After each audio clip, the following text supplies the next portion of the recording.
नमस्कार दोस्तों, आप सभी का स्वागत है स्टॉक चार्ट नॉलेज पर। और आज हम बात करेंगे निफ्टी की 11 अगस्त 2026। कल है ट्यूसडे।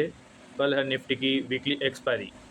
तो जैसा कि मैंने आपको पिछली वीडियो में बताया था, जो सैटरडे को वीडियो बनाए थे उसमें, कि प्राइस जो है मंडे को और टाइम पास कर सकता है और आने वाली वीकली एक्सपायरी जो है ट्यूसडे यानी कल का दिन, कल के दिन मार्केट जो है यहाँ बड़ा उत्पात मचा सकता है। बड़ी गिरावट या बड़ी तेज़ी जो भी है हमें देखने को कल मिल सकती है। ठीक है, तो क्या क्या चांसेस बने हुए हैं चार्ट को देखते हुए और मार्केट के निफ्टी के प्राइस को देखते हुए उसको समझेंगे। तो देखिए, चलते हैं चार्ट पर और समझने की कोशिश करते हैं लेवल्स को। ठीक है, चार्ट है, जैसा चार्ट बनेगा वैसे हमें चलना है। कोई आइडिया नहीं लगाना है, कोई इसको प्रिडिक्शन नहीं करना है, बल्कि जैसा चार्ट चलेगा, जो पॉसिबिलिटीज़ चार्ट में बनेगी उसको लेकर हम चलेंगे। ठीक है, देखिए यहाँ पॉसिबिलिटीज़ क्या बनी हुई है उसको समझते हैं।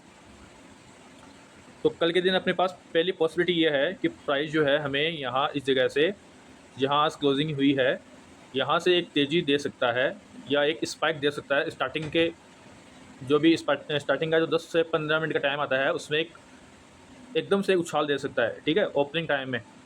तो वो ओपनिंग टाइम में उछाल जो है हमें 24,680 से 24,700 के आसपास तक लेकर जा सकता है। मतलब यहाँ तक कहीं ना कहीं हम एक बार उछाल मार सकते हैं। लगभग 100 पॉइंट का उछाल हमें स्टार्टिंग के एक जो समय रहेगा 15-20 मिनट का, उसमें मिल सकता है। चांसेस हैं, पॉसिबिलिटी बनी हुई है। ठीक है, और अगर ये चार्ट यहाँ जाकर कहीं ना कहीं हमें बेयरिश सिग्नल देता है, इस जगह के आसपास बेयरिश पैटर्न बनाता है, तो हायर पॉसिबिलिटी है कि हम यहाँ से ज़बरदस्त तरीके से कल गिरेंगे। और पहला टारगेट अपने पास जो है 24,370 के आसपास का आने वाला है।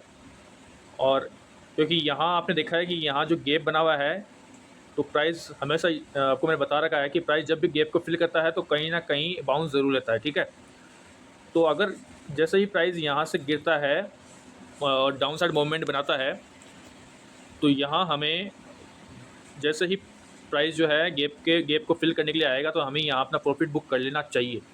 क्योंकि कल है एक्सपायरी, और एक्सपायरी पर आप देखा है कि प्राइस जब भी अपना मोमेंट चेंज करता है तो ऑप्शंस का जो प्रीमियम है बहुत तेज़ी से बदलता है। ठीक है, तो आप कब प्रॉफिट में है, कब लॉस में कन्वर्ट हो जाएगा आपका प्रॉफिट, आपको मालूम नहीं चलेगा। इसलिए जो भी प्रॉफिट आपको मिल रहा है उसको लेकर निकलना है। और उसका तरीका ये है कि अगर प्राइस नीचे की तरफ गिरता है तो गैप के पास आने के आसपास हमें यहाँ अपना प्रॉफिट बुक करके निकल जाना चाहिए। फिर प्राइस का वेट करना है बाउंस का। प्राइस यहाँ से बाउंस करता है तो हमें वेट करना है और प्राइस को आराम से बाउंस करने देना है। प्राइस यहाँ थक जाए, थकने के बाद फिर प्राइस में फिर से गिरावट का माहौल बन सकता है। ठीक है, और वो हमें जो है 24,200 के आसपास तक, इतना तो कल के दिन एक दिन में पॉसिबल नहीं है, लेकिन 24,300 के आसपास तक या यहाँ तक हमें कहीं ना कहीं प्राइस में गिरावट देखने को कल के दिन मिल सकती है। ठीक है, नीचे की बात करें तो ये है।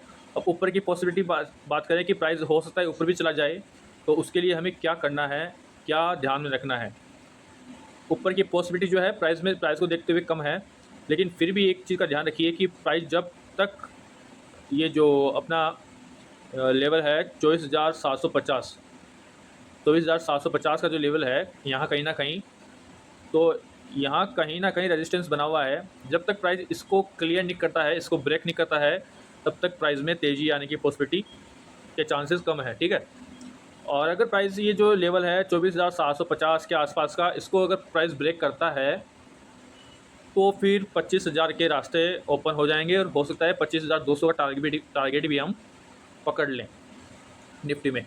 तो ये चीज़ फिर देखने को मिल सकती है, लेकिन इसके चांसेस अभी कम बने हुए हैं। चार्ट को देखते हुए ज़्यादा पॉसिबिलिटी है कि यहाँ कहीं ना कहीं रेजिस्टेंस बना हुआ है। प्राइस जो है यहाँ कहीं ना कहीं रेजिस्टेंस लेकर और फिर नीचे की तरफ गिरने की तैयारी कर रहा है। क्योंकि आपको मालूम है कि 12 अगस्त को जो है ट्रेडर्स ने नो ट्रेड जो दे रखा है कि 12 अगस्त को CES के जो सिस्टम आया है CES, उसको अगेंस्ट जो है ट्रेडर्स ने 12 अगस्त को नो ट्रेड दे रखा है। तो नो ट्रेडिंग डे रहेगा तो सब लोग चाहेंगे कि आप पोजीशन को बचना चाहेंगे, पोजीशन बनाने में घबराएंगे, या उसको किसी ने पोजीशन बना रखी है तो उसको निकालने की कोशिश करेंगे। डर का, पैनिक का माहौल बनेगा, तो उस पैनिक के माहौल में हो सकता है कि हमें यहाँ गिरावट देखने को मिल सके, इसके चांसेस, इसलिए मैं आपको बता रहा हूँ कि ज़्यादा है। तो आपको ध्यान से समझ कर ट्रेड करना है। आपको जानकारी पसंद आती है, चैनल को फॉलो करिए, वीडियो को लाइक करिए, कमेंट बॉक्स में कमेंट करके बताइए कि आपको जानकारी कैसी लगी। और 12 अगस्त को आप जो नो ट्रेडिंग डे जो है उसमें आप शामिल हो रहे हैं या नहीं, वो भी आप कमेंट बॉक्स में कमेंट करके बताइए। धन्यवाद।